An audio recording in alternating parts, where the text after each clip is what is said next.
آپ سبھی سے التجا ہے ہمارے اس چینل کو لائک اور سبسکرائب ضرور کریں۔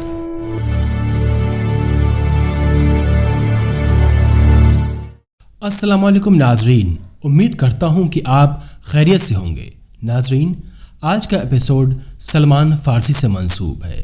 ایپیسوڈ کی ابتدا سے پہلے ہمارے چینل کو لائک اور سبسکرائب کرنا نہ بھولیں۔ سلمان فارسی دامن رحمت میں آئے تو سلمان نام پایا۔ یہ نام معنوی حیثیت سے اس لیے بھی قابل توجہ ہے کہ امام عبد الوہاب شیرانی رحمۃ اللہ علیہ نے ان کی حکمت بیان کی ہے اور فرمایا کہ سلمان کا لفظ سلامتی سے مشتق ہے۔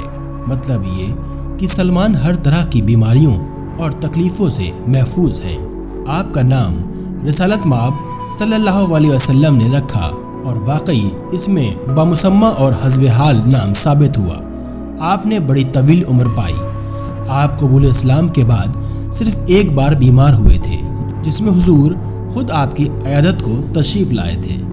حضرت سلمان فارسی کا نام اہل بیت کے چاہنے والوں میں سب سے پہلے آتا ہے۔ آپ کو صلی اللہ علیہ وسلم سے بےحد محبت تھی۔ آپ کا ابتدائی نام رزبہ تھا۔ اس کا معنی خوشی کے ہوتے ہیں۔ آپ کی تقریباً 568 عیسوی میں ولادت اصفہان کے چھوٹے سے گاؤں میں ہوئی تھی۔ آپ کے والد گرامی ایک مشہور و معروف شخصیت تھے اور آگ پرست تھے۔ اس زمانے کے اہل فارس آگ کی پرستش کیا کرتے تھے اور آگ سے ڈرتے تھے، کیونکہ آگ روشنی کی علامت ہے۔ اس لیے آگ کو پاک مان کر اپنی عبادت گاہوں میں آگ کو جلتا ہوا چھوڑ دیتے تھے۔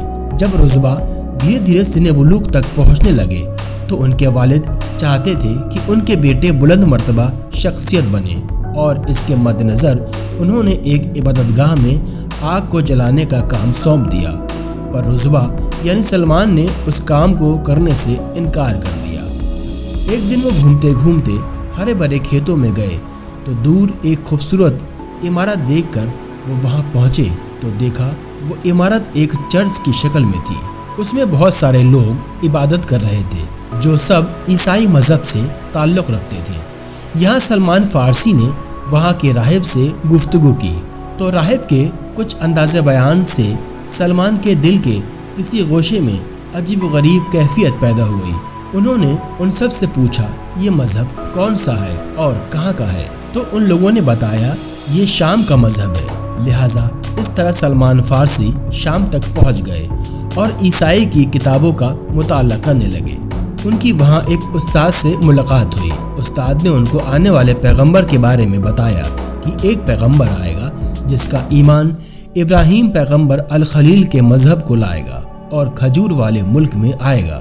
سلمان فارسی نے کچھ اور نشانیاں پوچھی تو اس نجومی نے ان کو بتایا کہ وہ تحفہ قبول کرے گا لیکن صدقہ نہیں لے گا اور نبوت کا نشان اس کے کندھے پر ہوگا۔ اتنا کہہ کر یہ نجومی مر گیا اور فارسی کو عجیب سی بے چینی ستانے لگی۔ وقت گزرتا گیا اور وہ کسی کارواں کے ساتھ آگے بڑھتے گئے، پر کچھ حادثوں کے ساتھ ان کا سامان چھن گیا اور ان کو یہودیوں کا غلام بننا پڑا۔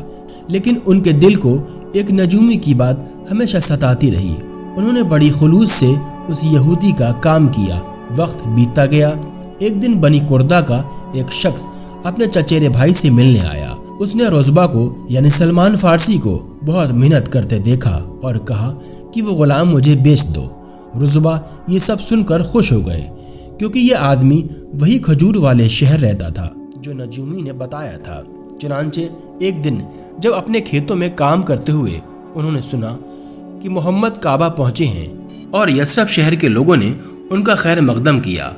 رزبہ یہ سن کر خوش ہو گئے، کیونکہ ان کی آزادی کا وقت آتا دکھائی دینے لگا تھا۔ لہٰذا وہ وہاں سے چل کر مکہ گئے اور پیغمبر صلی اللہ علیہ وسلم سے ملاقات کی، اور تینوں نشانیوں کو صحیح مان کر آپ رونے لگے اور اسلام قبول کیا۔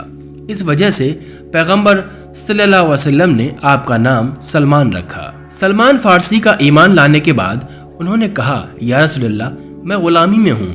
آپ حضرت صلی اللہ علیہ وسلم نے کہا یا علی، آپ جائیے اور ان کو آزاد کروائیے۔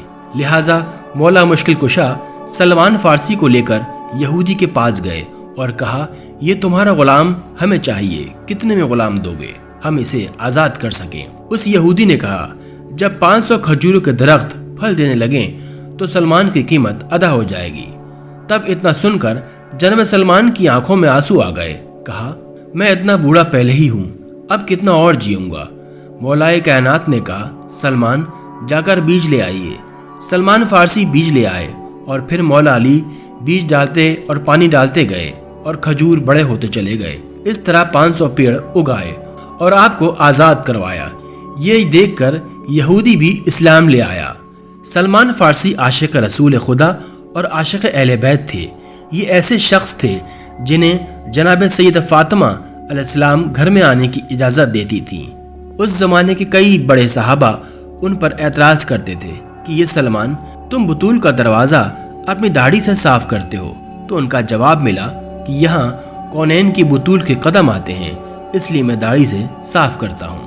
حضور صلی اللہ علیہ وسلم کی وفات کے بعد حضرت علی ابن ابی طالب کے پیروکار ہو گئے اور حضرت علی کے کمالات سے مستفید ہوئے، چونکہ سلمان اہل بیت سے گھل مل گئے تھے۔ ان کا مرتبہ 10ویں پائدان پر پہنچ گیا تھا۔ آپ نے قرآن مجید کا ترجمہ فارسی زبان میں کیا تھا، جو آج بھی مصر کی لائبریری میں موجود ہے۔